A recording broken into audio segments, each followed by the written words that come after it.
Hello, my name is Roland Pollard, and I'm here to present my quality improvement project, consistent medication administration in an acute psychiatric care setting at the Vermont Psychiatric Care Hospital. The core issue that we're tackling for this project is medication diversion or cheeking, particularly with court-ordered oral medications. In our involuntary psychiatric facility, this isn't just a minor issue, it's a major patient safety, legal, and clinical risk. When a patient diverts their medication, their symptoms can rapidly worsen, delaying discharge and increasing the risk of self-violence or harm. So this is a 25-bed inpatient level 1 psych facility located in the heart of Vermont. Like I said, all patients are involuntarily admitted from the community or the carceral system, and typically we are kind of the last stop where we're kind of a catch-all for all the patients in the state that other psych facilities can't handle or are passing. So we work with some of the sickest patients in the state, and it's our job to stabilize them and get them back into the community to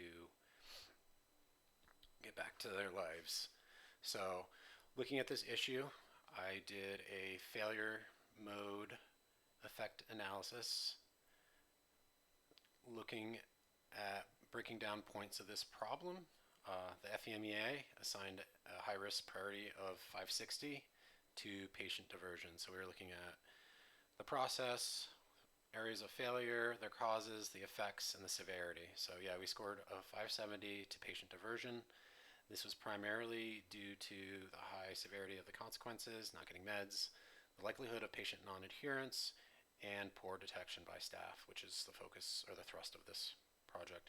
I also did a fishbone diagram, which pointed directly to systemic failures, indicating methods and manpower were the major root cause identified as inconsistent platforming or inconsistent performance and documentation of the mouth check during the court-ordered oral medication.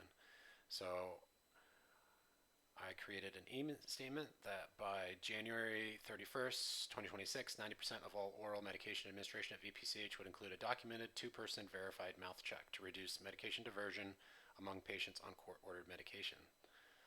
This intervention utilized the model for improvement and the PDSA in the implementation of a standardized mandatory two-staff medication administration protocol and comprehensive staff training. The current policy expects a mouth check, and we're making it a rigid, mandatory requirement with a built-in redundancy. As you'll see in our current policy, a mouth check is defined as directly observing the mouth of the hospitalized individual to ensure the medication has been taken. A mouth check is expected to be performed by the nurse administering oral medication during each administration. That doesn't always happen, and it's been an issue, so we're trying to add more accountability and documentation for that. These are our objectives and the design. So the three key changes are mandatory two-staff verification. The primary nurse must be observed by a second nurse or mental health worker during the final administration and mouth check. This takes our existing policy for two-nurse verification for other high-risk meds such as insulin and adds that to court-ordered meds. We also want to standardize a mouth check, a clear step-by-step procedure for nurses to bring the medication with a drink. Patients are immediately to open their mouth after, lift the tongue, check the buccal region, check the palate, lower the lip. So there's a whole process and ritual with it, as well as streamlining the EHR documentation, where we add a new field where both the primary nurse and the witnessing staff can verify the performance of the mouth check.